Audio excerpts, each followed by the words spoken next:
ఇక్కడ ఒక పచ్చ సుద్దపూస ఏదో నీతులు చెప్తున్నాడు చూడండి.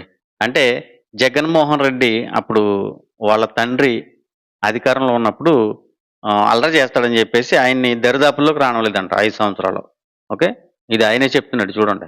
రాజశేఖర్ రెడ్డి ముఖ్యమంత్రిగా ఉన్న 5 సంవత్సరాల 3 నెలల్లో కొడుకుని ఏ రోజునన్నా హైదరాబాద్ రానిచ్చాడా? సింపుల్. ఎందుకు రానివ్వలేదు? ఒకటే క్వశ్చన్ కదా. మరి అటువంటప్పుడు జగన్మోహన్ రెడ్డి తన తండ్రిని అడ్డం పెట్టుకుని లక్షల కోట్లు దోచేసుకున్నాడు, రకరకాలుగా డబ్బు సంపాదించేశాడు అనేసి ఎలా చెప్పగలిగారు?